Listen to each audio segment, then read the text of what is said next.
A lot has changed in the last 30 years in the field of genealogy. But how much has really changed in regard to starting and building your genealogy business? Find out right now. Welcome to the Genealogy Professional Podcast, the resource for transitional and experienced genealogists who want to create a successful business. I'm your host, Miriam Pierre-Louis. Here you'll learn from professionals all around the world who work in the field of genealogy. Are you ready to get started? Then let's get going.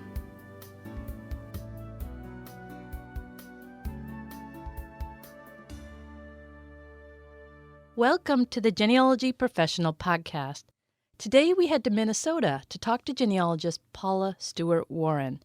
Paula is a longtime course coordinator and instructor for the Salt Lake Institute of Genealogy and the Genealogical Research Institute of Pittsburgh.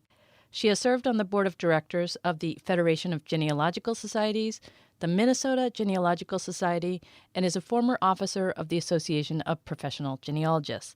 She was the first president of the Northland Chapter of APG, and she received the APG Smallwood Award of Merit. Paula, welcome to the Genealogy Professional Podcast. Thank you, Mary, and I'm pleased to be here with you. As I was preparing for this interview, I realized I don't know much about your early career at all, so I'd like to start there. At that point where you're becoming a professional genealogist, what was going on in your life at that time and what made you decide to become a professional? It's kind of an interesting and oddball story. I had started out doing my own genealogy because of my oldest son's fifth grade project, do your family tree quickly. And I was discussing with my father-in-law about his mom. And he said her maiden name was Warren. And I said, no, Dad, that's her married name. And we went back and forth. Well, it turns out they are first cousins once removed. So they were both Warrens. And I just kept researching my family because of that. And that took me to the Wisconsin Historical Society many times because I had a lot of Wisconsin ancestry. Little did we know that we would find lots of the Arkansas family there because it's a North American history library. So after I went there several times, I started finding out that everyone I knew from the Minnesota Genealogical Society was saying, hey, would you check this for me? Would you check that for me? And all of a sudden I went, oh, new business. Previously, I'd been a daycare mom. And I thought, okay, this is how I'm going to transition out of being a daycare mom. So I started a part-time business. And if you don't mind my asking, what decade was this? Oh, this was in the 80s. In the 80s, okay. All right, just to give a little context for everyone as to what we're talking about. So what were you doing at the start? Just lookups when you went to archives like this? Yeah, that was mostly what it was. And I was also trying to just get my knowledge to a point where I felt more comfortable helping others and giving it advice. And I took some classes. Now the University of St. Thomas, then it was College of St. Thomas, was just a few blocks from our house here in St. Paul. And I took a new college course that related to how to trace your family history. That was kind of how it got me involved with the Minnesota Genealogical Society, because the instructor who worked at the library at St. Thomas gave us all brochures and basically said, you will join the Minnesota Genealogical Society. And I did. And for some reason, Shy Paula checked off on the membership application. This is, paper. We're not doing this online at the time. And I checked off the thing that said, would you like to volunteer? I rarely volunteered for things. I was so shy. So I did that. Soon I got a call. Would you like to hear the story about how that call has evolved? Yes. Okay. So I got a call from the late Wiley Pope, who was the genealogy librarian at the Minnesota Historical Society, but he was also deeply involved with the Minnesota Genealogical Society. And so he called and said, would you, volunteer? I said, sure, I'll come to a meeting. So two other women were at that meeting, Ann Peterson and Ginger Hamer. What he wanted us to do was be the society's correspondence committee. And here I am, a relatively new genealogist, and he wants us to do all this work and do all these things. And we all went, oh, okay, not knowing what we were getting ourselves into. And some other things with the society. It was the best thing I ever did. Wiley became a friend, but so did Ann and Ginger. Wiley and Ann are no longer with us, but Ginger and I still communicate once in a while. But doing that got me heavily into paying attention to the different things, to laws, to the types of records. And because of Wiley, it made me look more into even Minnesota resources. And I thought, okay, if I'm going to answer people's questions for the society, I need to know more about even our own state. That's what got me going to the state archives too, which at that time, the Minnesota Historical Society and our state archives were in two separate buildings. And I would just sit there and delve into things, not looking for anything in particular, but just learning what was there. And not a lot of people were using the facility at the time. So the archivist there would bring me out boxes of things and say, have you ever seen these? Have you ever seen these? All this started because I checked that thing to say, yes, I would volunteer. So I became a better volunteer and a better researcher just because of that. So I'm hearing two things in that. I'm hearing that getting involved, even with a local genealogical society as opposed to a professional organization, is a really great way to get started and improve your skills. But I'm also hearing, and you didn't exactly say it, but this is what I'm hearing, with the archivist, there's relationship building going on, because on your second visit to the archive, she didn't just bring out that box and say, oh, let me show you what's here. There's a relationship that formed there. Exactly. There were three of them there I formed a relationship with. I still know all three of them. Two of them have since retired, but I still see them here and there. And they encouraged me to look at things, to really look at different things and to understand that there was more than just, the blinders we have on about our own research. And I'm sure that relationship was not necessarily a conscious thing on your part. It was probably repetition. You came in and they saw you coming back, and that's how it probably developed pretty naturally and organically, right? It really did. I didn't start out to do anything. I was polite. I learned that if I went in and asked, well, and I do this at repositories I still go to, well, when we're over this time period, but when I go to a repository, I'm not shy about saying, this is my first time here. I want to make sure that I follow your guidelines. I've read them on your website. At that time, we didn't have a website. We just had a sheet of paper, but I followed them. I was really good. And if I had a question, I would ask. Yeah, I think it's really important. I think so much of that people don't realize. I think sometimes people, when they're starting out in genealogy, they try too hard. And I think half of it is just kind of like the lessons in life. You just have to turn up and just keep turning up and be consistent. It wasn't even like you were trying to be consistent. You were just curious about the location and the records, and that's why you kept going back. And then people notice you. So the more you turn up somewhere, if you're shy like you were, because I hear so many genealogists say they're shy, you don't have to try to get to know people. If you just keep turning up someplace, you can let the more gregarious people get to know you, right? Exactly. That's how it happened. And it was kind of strange for me. But I think it was because I was there, I was learning, I was following, I was reading the finding aids that they had there, which were voluminous. So I think that people saw me and the same thing happened at the Historical Society Library too, with things. Wiley Pope, who I spoke about earlier, one of the days when I kept requesting some magazines was called a genealogy periodical called Lost in Canada, which was published by the late Joy Reisinger. And I would request different issues of that to look things up because I do have a French Canadian line. And one day he came up to me after seeing me there for a long time and he said, in my office, I have my own collection of Lost in Canada. Would you like to take those home with you? I almost fell off my chair. It was one of those things that, again, developed just like how you said it, just because he saw me researching, he saw me requesting those, and he saw that I was doing things. And then I'd also answered his call to be a volunteer. So I think he got to know me and decided I was someone safe that he would lend me his own personal copies. I think it's great. I think people shouldn't be shy about sharing what they're researching, like you were clearly researching French Canadians. I think sometimes people keep things to themselves, but like happened in this case, he came out with this wonderful surprise for you. And I think that can happen if people will just open up and ask questions and let people know what they're doing. Getting back to the clients, because you said you went to Wisconsin and people started asking you for lookups and stuff.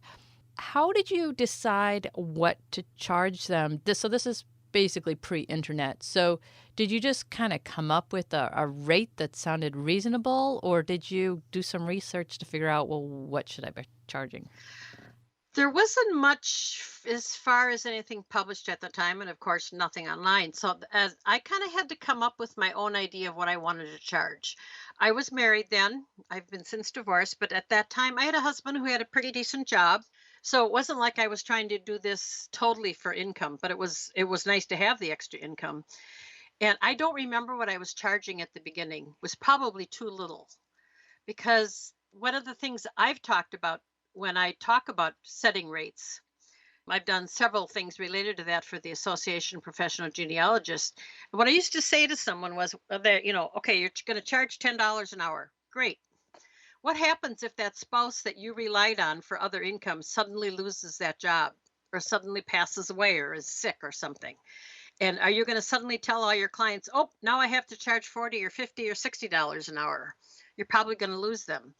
And the other part of it is that even if you don't have another spouse that you rely on, what if your job goes away? What if your retirement income goes away? There's all those kinds of things that happen in life. So I wish I'd thought more about that at the time. And I think we have to make sure that we set rates that tell our clients that we are confident in our own selves, that we really mean to be a business, and that we can help support ourselves, or at least have it as a side income if we need it for that. Value yourself. Yeah, I think that running our business as an actual business is probably one of the most challenging things for genealogy professionals, whatever it is they do. So how long did you continue like this? Was your business growing with your children? Because you had one in kindergarten, as you described there. So did you control the inflow of your clients based on the independence that you had from your children going to school? Exactly. The kids had to come first. That's, our household had to come first, the family. So that made a big difference. So things were done in between things. I was very lucky when I did want to take research trips. I had wonderful in-laws and parents. They would help out with the kids. So that part wasn't an issue, but I wanted to be home. I wanted to be at the kids' sporting events, all that kind of thing. But, as they got older and they got a little more independent, then I kind of broadened my business. So it had to start out. And it's like any business starting out. You're starting out slow to begin with. And you just have to let yourself be known. And for me, I think one of the biggest things there was being visible at various events of the Minnesota Genealogical Society. And then I joined other societies. I was at events for the Wisconsin State Genealogical Society.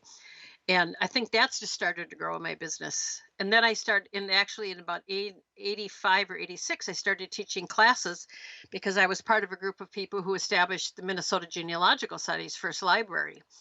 And the classes, were low cost. The teachers weren't being paid, which in retrospect, because I was head of the education committee, I should have seen that we were going to pay our speakers because, we all know it takes a lot of work to put together a class.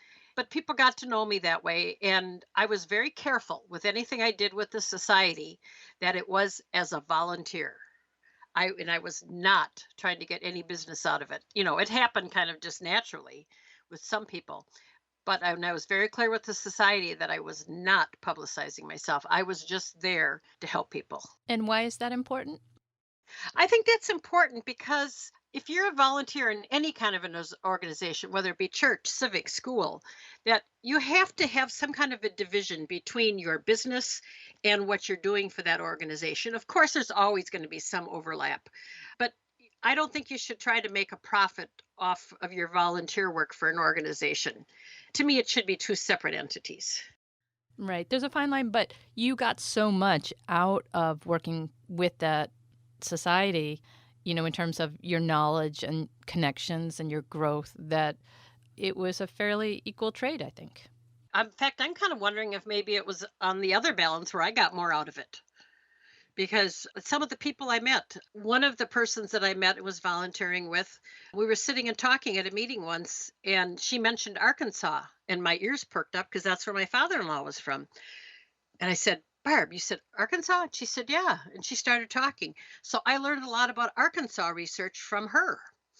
This is a woman who's living in Minnesota.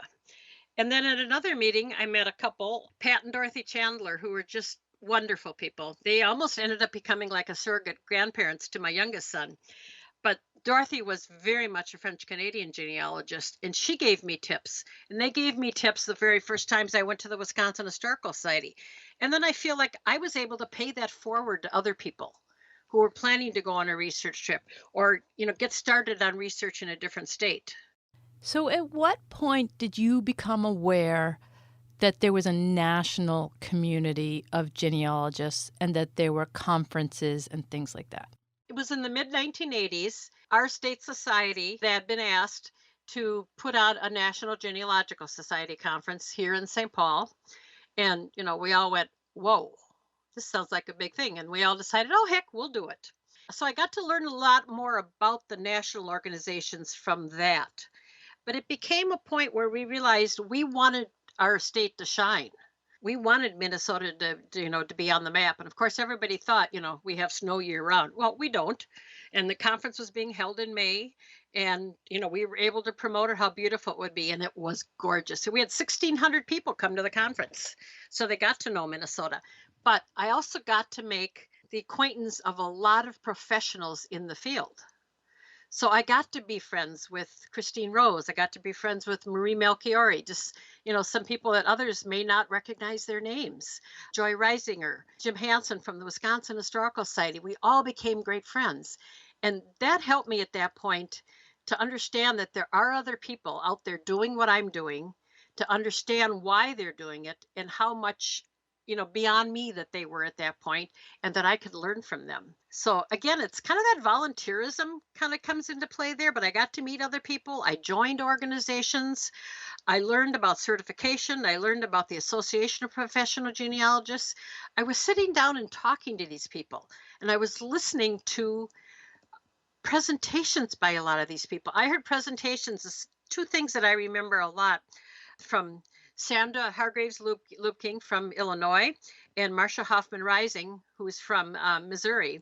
They both have passed away since, but the things they taught me about how to educate adults was invaluable. And I still remember things today about, that men and women hear differently, men and women learn differently, adults learn differently than when you're teaching children or working with your own kids. So it was just kind of like this whole big ball of things that kind of came together between 1985 and 89. So in regards to Sandra and Marcia, the knowledge that they gave you, was that from observing them? Or it sounded to me kind of like they specifically were teaching you about that stuff? And I remember one session, I don't remember at which conference, which they team taught, was about teaching adults. But it was also just observing them. To me, having all these other speakers, even if I hadn't met them before, but being able to sit in their audiences and listen to them, to go from one to the other and watch the different styles of teaching, pay attention to what their syllabus material looked like. I think that's where I got a lot of my education that helped me, in that part of my business, in the public speaking. So Sandra and Marcia, did they come from a teaching background? Or was their genealogy speaking career so important to them that they learned things beyond what speakers necessarily go to today? Because to be perfectly honest, not all genealogy speakers go to the effort to learn about education. They just learn about, well, this is my topic and I'm just gonna shoot it out to everybody and hopefully they get it. And after a while, people will catch on if you haven't done that in depth. Sandra, if I may be not 100% correct on this, but Sandra had worked for, I'm going to assume it might have been Bell Telephone at the time, and she did a lot of training of people who worked for the company. So she kind of got some education there on dealing with adult learners. And Marcia came from a background of being a social worker. And I think that kind of helped them learn how to deal with people. And I think so that kind of just transitioned them into what they were doing to help the rest of us learn better. All right, so what's the timeline in terms of when you start to engage nationally, maybe at the volunteer level, and when you go full time? So, when do these two things happen in your life? The late 80s was when I was getting more involved nationally. At that national conference here in 89, Joy Reisinger and Jim Hansen, the program chairs, offered me the chance to speak at a national conference. And I looked at them and basically said, are you kidding me? Get up in front of an audience? So I turned them down. kept attending conferences. I also attended conferences of the Federation of Genealogical Societies. We would do it whenever, budget and time with the kids allowed. My first speaking at a national conference was in 1993, the NGS conference in Baltimore. I was offered that opportunity and I did take it at that time because I'd been teaching classes locally. So I was getting more confidence. It was building up. I could do things better. One of my first lectures there was on the WPA, the Works Progress Administration. And that one I had attended at conferences, several presentations by the late Joy Wade Moulton, I think is the proper name for her, who is from Ohio. And she talked a lot about the WPA. And for some reason, it just intrigued me. So I started doing a lot of research into it. And I thought, I want to teach about it. But I thought, I don't want to step on her toes. So I went up to her at a conference because I had heard she was kind of winding down and was going to retire from public speaking. And I went up to her and I said, Joy, would you mind? I've been doing a lot of research, et cetera. And she said, oh, by all means, go ahead. So I took that and started speaking on that and other topics, but I kept researching the WPA and I continue to do that today. I kind of felt like I had learned for some reason that I had to respect those who had gone before me and who were also still working at that same time. Not only that I could learn from them, but I felt like I needed their permission to go on. And not that I had to have it, but I wanted them to look upon me as someone who cared about what I was doing and that they would maybe then help promote me or come and sit in my audience. I was advertising more. I was in the directories of the Association of Professional Genealogists. I had become certified in fall of 1988, certified genealogist, the Board for Certification of Genealogists, because I was writing an article for the National Genealogical Society Quarterly on research in Minnesota. The previous author had backed out, and I was asked if I would do it by Elizabeth Schoen Mills, and I said, oh, sure. Then afterwards, I was going, what did I get myself into? But I wanted to have those initials from the Board for Certification of Genealogists, those post-nominals, after my name. So in 4 months, I was able to finish my certification, and I had gone to BCG workshops at conferences. And I wrote the article, worked on the conference, kept the family intact. We did a lot together to get all that going. But I wanted those initials there. Kind of talking about that, because I wanted those initials, I also wanted to have that Board for Certification of Genealogists behind me so that people could see that I really cared about what I was doing in my profession, that I was judged by peers, that, they had judged, and they judge independently, my work product. And I was so proud of that. And I think that helped me feel that I had some knowledge that I could share and that people could be confident in what I was doing. So you say you got your CG in 1988? Yes. So you were really busy during the 80s. Oh, I was really busy. I was driving myself nutty. I think I was a little bit too busy. All right. I want to go back to your discussion about the WPA because I think that's something we need to dig into. So you said you felt it was important to go to her and get her permission and to be respectful. Do you think that scenario, the way you laid out at that time, still applies today, given how large the professional community is now? I think it has changed some because at that point we didn't have as many state conferences and seminars. We were just, it was relatively new for national conferences. People didn't know about them. So not a lot of people were doing different types of lectures. So I kind of felt that she was, the guru in that. And that's why I felt I needed to get her, acknowledgement that it was okay for me to do it. I don't think it's that much today, but today I also think that because of everything that's out there for enhancing our knowledge on any topic, that we still have to do the work to put together a publication, a lecture, something that's going to get people to listen to us so that we do an excellent job so that we're recognized for what we've done in depth on it. So I think that's it. That doesn't mean we want to step on anyone's toes because other people do things. I go, oh, I'd like to learn about that. And I think, oh, wait a minute. I know enough about other things. I just need to keep working on what I'm doing. We've got so many wonderful new speakers coming into our genealogy field. And they're going to be able to understand things in a different way than someone who started out with only published material and manuscript material. Today, they can do published material, manuscript material. They can do things that are online. So they may know how to do something a little different than another speaker does. Yeah, I mean, I think there's good and bad to be honest, to what you're talking about. So I totally get where you're coming from about being respectful and learning from those before us and all that kind of stuff.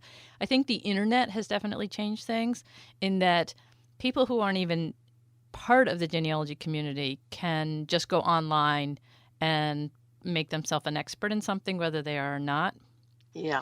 But the downside, and I think there is a downside, there's a little bit of an ugly side in genealogy because I experienced this as I was coming up, that sometimes there's somebody who's a very strong presence in one particular topic, and there's a lot of animosity if you express interest in that topic. So for me, there was something I was very interested in, and I did not pursue that because I very strongly felt there is that one person who does that and I shouldn't be doing that. So I went in a different direction. I totally get where you're coming from, but for myself, looking at the genealogical community since I've been involved with it since like 2007, there has been opportunities lost by not mentoring people instead of being competitive with them. You know, people reacted competitively rather than saying, you know, there's room for us all. Let me teach you what I know. And I wish when I started there had been a little bit more of that. I think it's better now, actually. Maybe. I understand your comments too. So I do totally respect what you're saying about, because I do feel you need to, I'm all about relationships. So I would have been just like you, and I probably would have gone to her as well and asked permission. It just happened for me. There was no room for me at the table, so I had to switch. But I don't want people to feel that way. I want people to know that they can finesse the situation, find a way to follow their passion without ruffling feathers. There is a middle ground somewhere. I don't know if I can find the answer, but... One of my other specialties is Native American research, which I've been doing for 30 years. And the reason I got into that was because I was certified, so that I had some credentials. And that was why I was asked to do some of that research. But when someone starts talking to me about, okay, I'm going to lecture, I'm going to write on Native American research, and they tell me what they're going to do, or I hear their presentation, and I do judge. I have to admit I do judge, but I judge it on something about what they are telling people to do. Because if they're doing their presentation and it's just about all that's online, I think, oh, you're missing so much. You know, have you been to the National Archives? For 10 years, I worked at the National Archives anywhere from 4 to 8 weeks a year for one tribe, just researching all the material that was there related to that tribe and tribes that were related to them through marriages. And we still didn't touch, half the stuff that was there. And I think that's part of it, is if you're going to get involved in a topic and you want to be good at it, I don't think you should think about going into it as competing, but as that you have done your homework. You've done what you need to do. You've proven yourself that you know. And not everybody, of course, we know that nobody can know everything, but we can't live by just what's online today. And I am hearing some people who do some, they may be discussing something on a Facebook page or on Twitter or doing it as a presentation, but they haven't delved into something very deeply. For example, you with the house history. I would not do house history because I don't have enough of the background in it. It would take me years to build up enough information to be at the point where you are.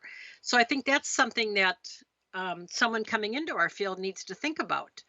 Can I do something that's beyond adequate? Adequate is not high enough. We need to go beyond adequate if we're going to educate other people on how to do something. Talk to me about when you went full-time. I went full-time in 1989 when my then husband quit his job and decided we were going to go full-time into this. So we had to support the family, So we went full-time into it with the lecturing and the research. And we led group research trips to the Wisconsin Historical Society and the Family History Library in Salt Lake City. It's like any small business. You work a lot. You work a lot of days. You have to work out there and promoting yourself. You have to stay involved in your field. And I loved what I was doing. I loved the research, as a lot of professional researchers will say, then you have to write the reports. And even if you do some writing as you go, finalizing that report is still, to me, that's tough because I love the research, the chase so much and being able to find the answers. So that was kind of when I went full time. And then when I got divorced, I had to go full time myself. It was actually, might be interested in this, but Marsha Hoffman Rising is the one who named my business PSW Research. She had that idea, and it was kind of interesting. I thought, oh, that makes sense. That's my initials, Paula Stuart-Warren.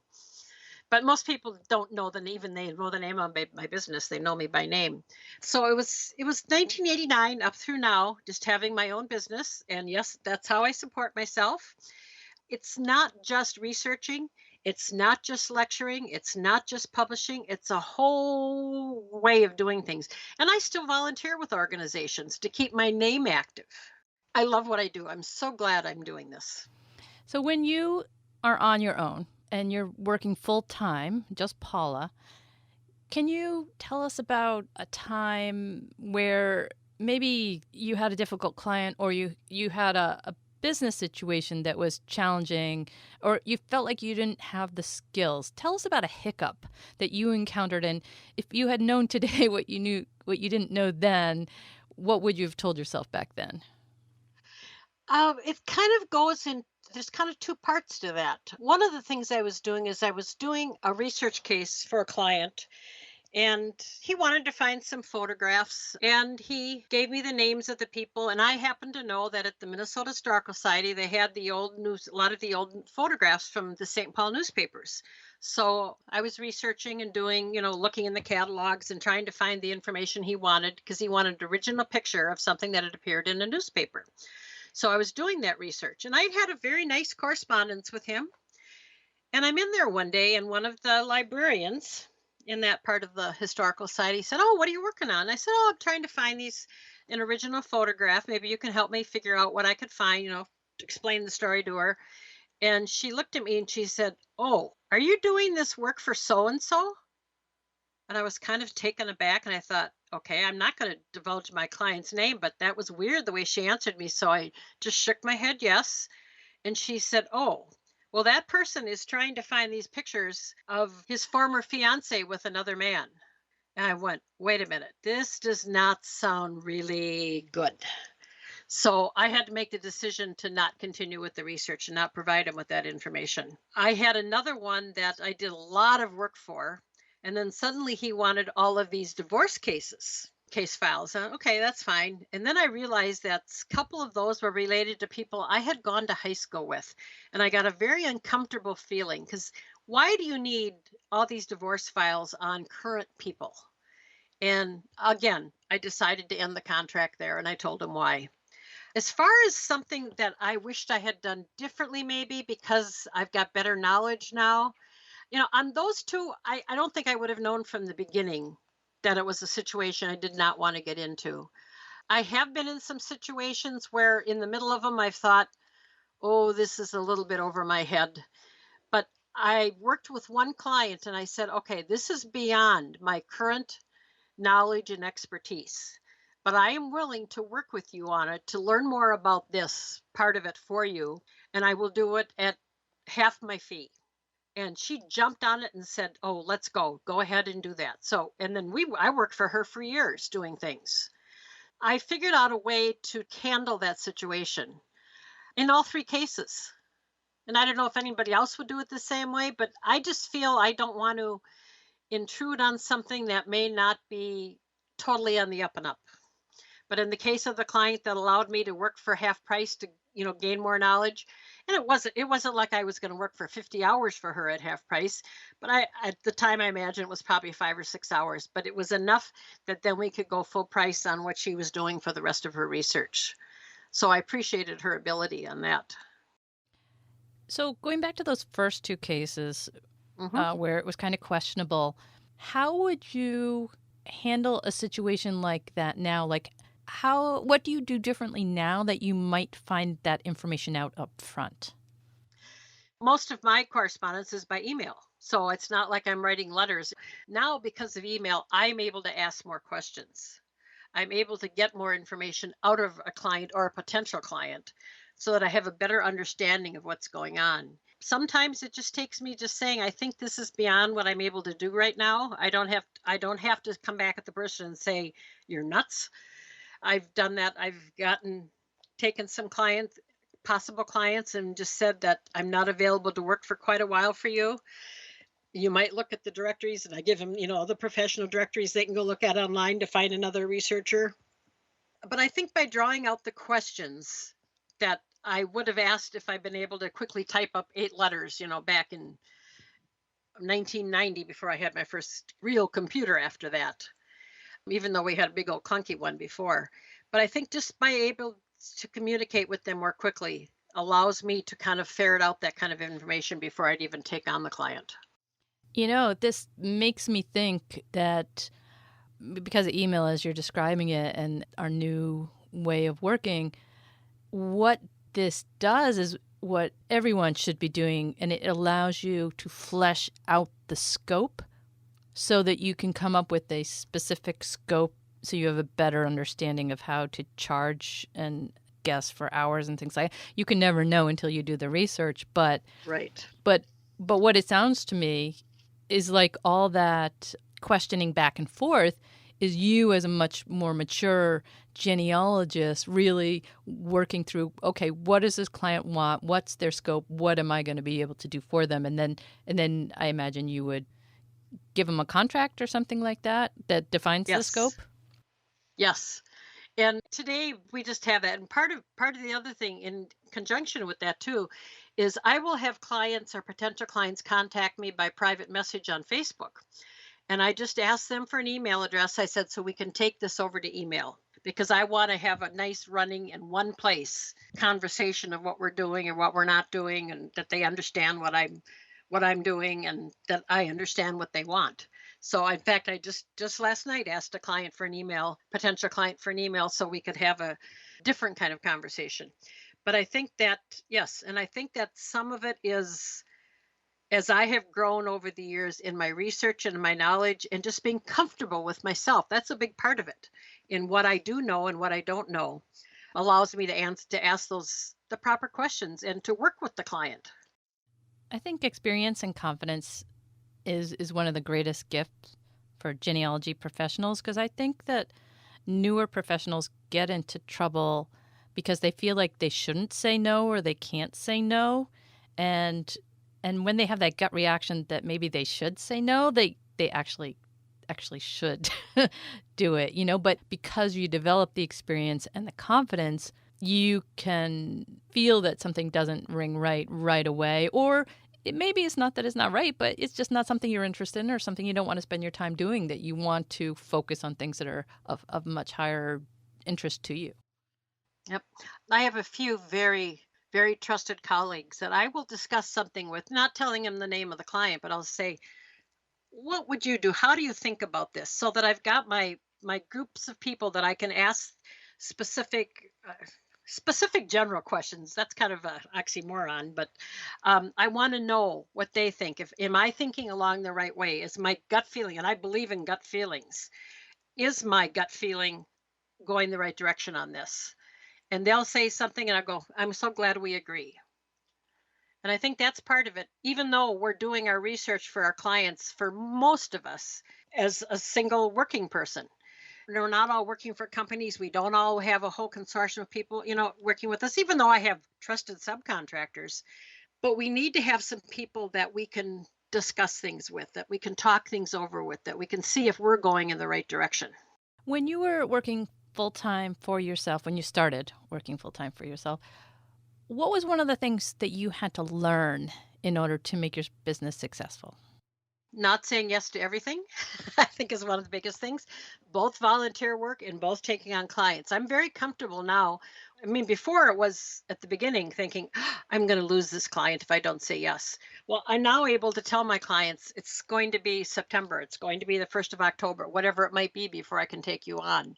And part of that I've had to learn because of some of the legal work I do, that if that case comes up and the judge wants some information or the lawyer wants some information, that has to come before other things. And I've got a way of explaining that to my clients so that they understand. I'm not putting them off, that this other thing, is an ongoing thing and I have to come up with that. But I'm very comfortable now just realizing that, okay, I can't say yes to every potential client. I have to schedule my time because I still want to have time to take off a day or two here or there. Well, not in this time period, but generally with my kids, my grandkids. I want to be available for things. I want to watch them at events. So this legal work that you're doing, what sort of stuff is it? Is it probate? What kind of? So this sounds like forensic genealogy to me. Yeah. So what kind of work are you doing in that regard? It's a couple different kinds of things I do. I'm not an airship researcher. I'm not the kind of person who will run out and do some work on a probate case that they want that information today or tomorrow. I generally would do work for law firms. Like, for example, for one, I was tracing thousands of people from a certain time period up till today to find a living descendant because this whole case of land titles and some money had not been settled. So I had to bring the people forward 100 years to find living descendants. So that's a thing I worked on recently. But I also work a lot in the tribal court system for American Indian tribes. What I'm doing is we're working on enrollment cases, and has the person submitted enough sufficient information to that they could be admitted to the tribe if they're available. So I'm providing affidavits. I'm not doing all of the research in those cases. I'm doing very minimal research, but I'm looking at what's submitted and I'm, analyzing it and saying, but I don't see that they check this. I don't see that they check that. So it's kind of a combination of things. And I've worked on a few probate cases, but they haven't been ones that are, rushing, you're competing with another firm trying to get the answers first, but it's just on one already. I had one a few years ago in which the lawyer came to me and said, well, so-and-so has passed away and there's no relatives, but I need to do some research. And his parents' names were very common names here in Minnesota, and I can't find anything on them. So I just need to prove that they are deceased and that there are no other relatives. And it took me like about 5 minutes to look up because I knew which newspaper databases to look at. I knew the various death indexes for Minnesota, the various ones to use. And I pinpointed the parents right away. And then I did, backtracked on the research. And my goodness, this man has a full-blood sister who's still living. So that was kind of interesting. And she was very publicly available. I was able to provide all the information. In that case, it was where a family must have been estranged. I don't know all the details. Other people that knew this man when he died didn't know about the sister. It's kind of a combination of historical and forensic at the same time. That was a classic example of why it is so worth paying somebody a higher hourly rate, because if you hire a professional, you'll get the job done quicker. I agree. Yeah. It didn't take. I didn't make anything on that one case for this one man, but at least his sister was able to know more about her brother. And so what I'm also hearing is that in order to work for the court, you need to have either certification or accreditation. They're looking for that? The very first time a lawyer contacted me about doing some research, and this happened to be related to a Native American tribe, and he said, I'm calling you because you have credentials. He said, you've got the credentials, you've got your certification, so I need that so that I can, if I need to take you into court to provide some testimony, that you can provide this, that you've got that certification. In fact, do you want to hear a funny story about that related to my certification in a court? Yeah, sure. Go ahead. Okay, so this was, probably 1994, 1995. I was in tribal court and was testifying about some research that I had done. And the opposing attorney, obviously, a lot of people, the word genealogy scares them. They don't understand what it means, what we actually do. And he was asking weird questions. He wasn't questioning me on the research I had done, but about other aspects. So he looked at me and says, well, how do we know you're certified? And I said, well, I looked at the judge and I said, if you would permit me, I will have my husband run out to our car trunk and bring in my certificate that I got from the board for certification from when I was certified. And they just kind of looked at me. My husband went out to get it. That morning, as I was leaving my office, I saw my framed B certificate from BCG saying I was certified, what number I was, when I had renewed, all of that. And I had grabbed that and took that with me. Why did I take it with me that day? I don't know. But we won the case because that lawyer did not know the right questions to ask, but I was able to prove that I was certified. That is great. It's one of those serendipitous moments in genealogy when you just, Yep. I don't know why I'm going to do this, but I'm just going to do it anyways. Yep. That's And I great. keep up my certification because I'm still working in those systems, and I want some kind of it's basically saying that, yeah, she knows what she's doing. Mm-hmm. And it's so interesting, too, if we go back to what you were talking about when you were in the court and you were reviewing the document from the non-certified genealogist and finding the gaps. So things have really changed from the time that you started in the early 80s to now. And one of the dramatic changes has been the ability for people to get education. So education is much more widespread now than it used to be because of online, whether it's webinars. There's a lot more information because of social media that people can learn about. So maybe institutes like SLIG and stuff are still local, but people can learn about it more because of social media. What are some of the big changes you've seen in genealogy from when you started out to now? And which of the changes do you like the best? Oh, the education to me is that it's available everywhere. In person at our local historical society, our local genealogical society, online with webinars, legacy webinars, BCG webinars doing with legacy, state societies, Wisconsin, Illinois, Minnesota doing online webinars. I see a big change. It's good and bad because I still see people there's so many wonderful Facebook pages where people can ask questions about genealogy, and I see a lot of wonderful people giving answers. But I also can tell the people who have not afforded themselves of these opportunities to be more educated. They would know more about how to find a land record or where you might go to find a death record if they had just attended some of these wonderful, singular or multi-session seminars or institutes. The education is there. I still learn things daily. I'm going to attend a webinar tonight because I'm going to learn something in it that I either don't know or that I may have forgotten about. So to me, that's good. But I think also the bad thing is that the proliferation of things that where people can ask those questions online has not given the people the basic steps in order to become more knowledgeable, even to do their own genealogy. That it's out there and they're just thinking, oh, I don't have to do that. Some people won't even do a basic search engine search for an unusual surname or something to learn more about a place, or if someone's already done some indexing of records for that county. They just want that automatic answer. And I think you hit the nail on the head that the education is what is so valuable, and it's everywhere. And there's so much of it even free out there. I want to say something about the things that you may uncover, not even just in your own family, but in someone else's family, a client's family. We can't sugarcoat things. It is what it is.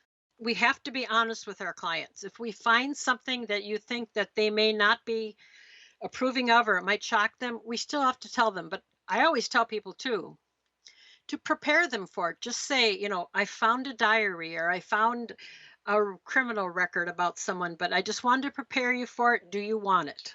Of course, the client's going to say yes, but I like to prepare my clients for things that I find like that. I learned that from my own research, kind of being able to discuss something with my mother-in-law that I found out about her family that she pretended she didn't know, but her brother and sister were laughing about it because they knew about it.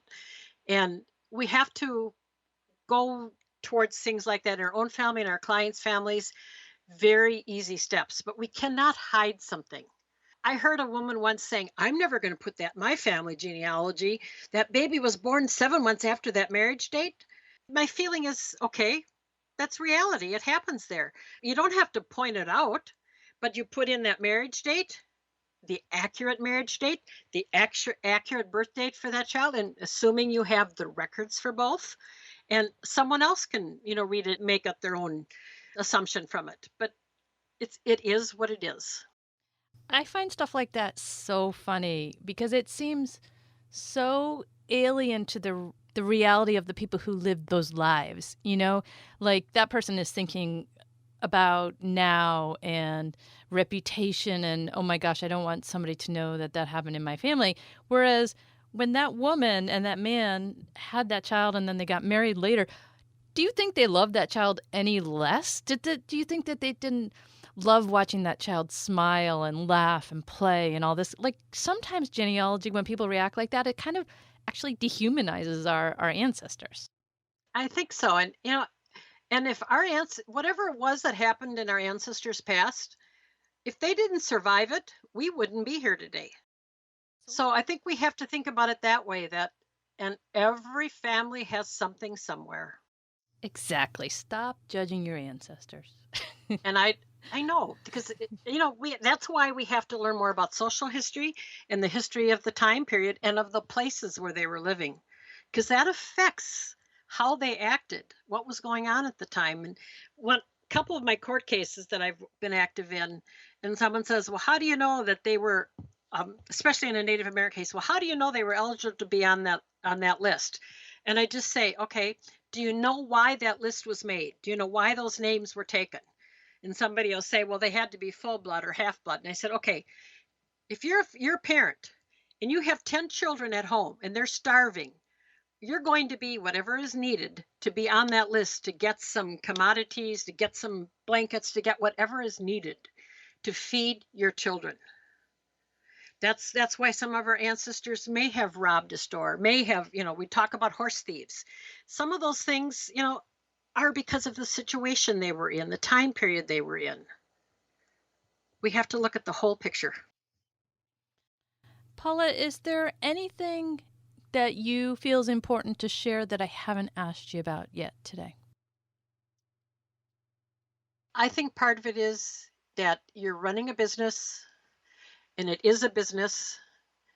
And if you're volunteering in a genealogical society, you need to remind them that they're a business too, which I see a lot of them not realizing that. But so you need to learn more about business.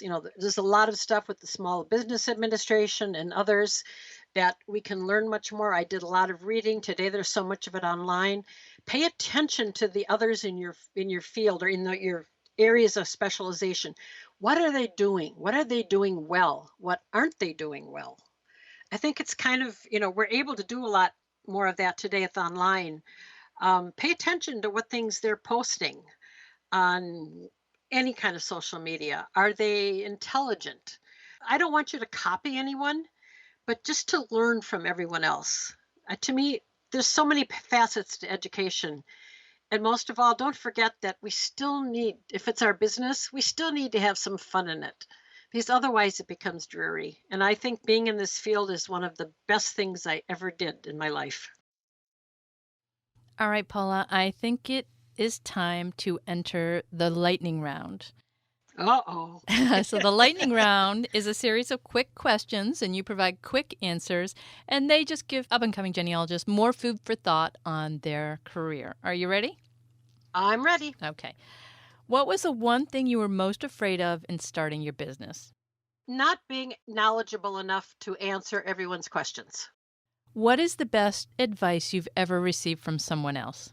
Document, document, document, which meant documentation. Document your sources. That was from the late Joy Reisinger when I was working on my certification portfolio.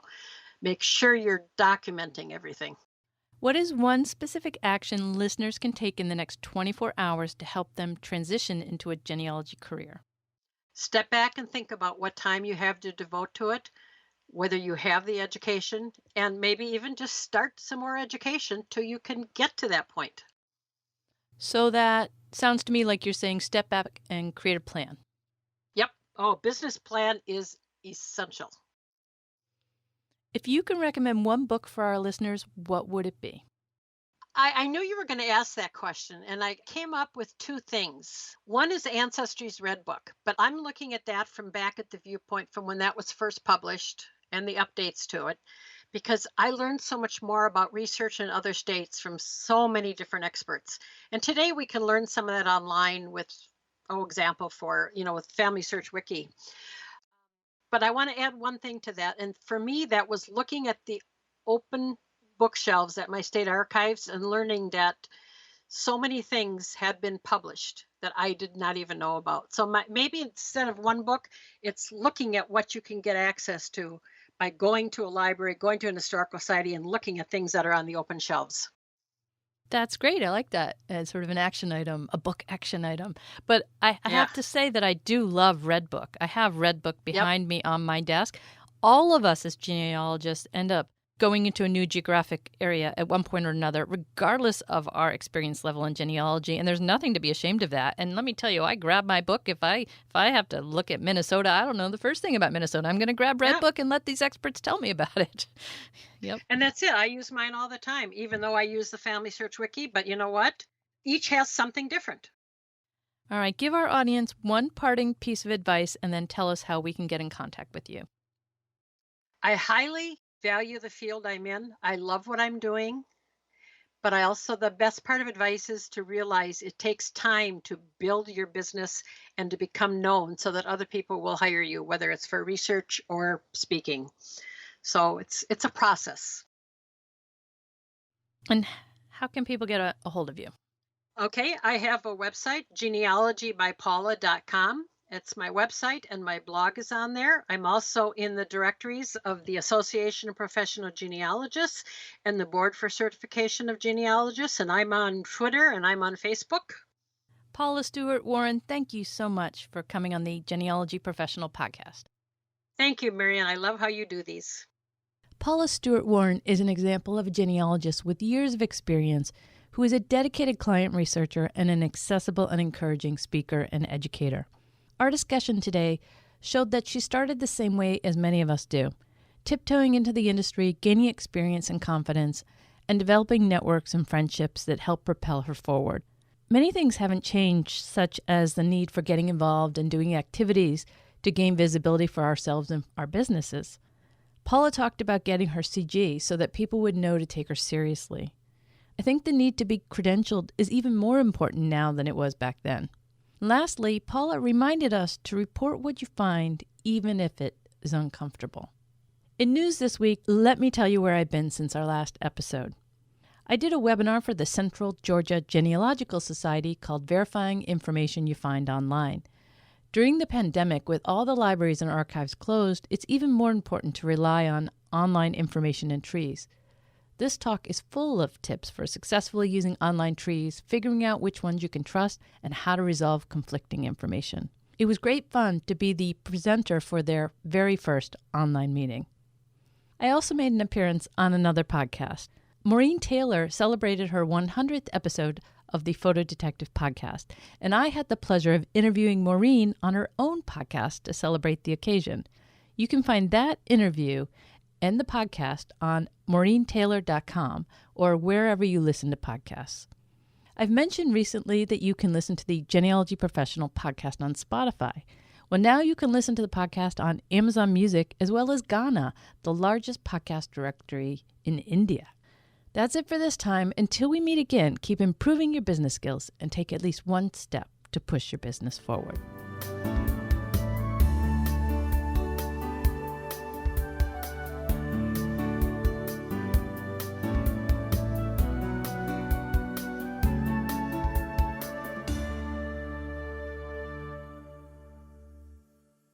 The Genealogy Professional Podcast is a production of Fieldstone Common Media. Copyright 2020. Executive producer, Marion Pierre-Louis. Creative producer, George Edwards. Technical director, Jean-Luc Pierre-Louis Jr.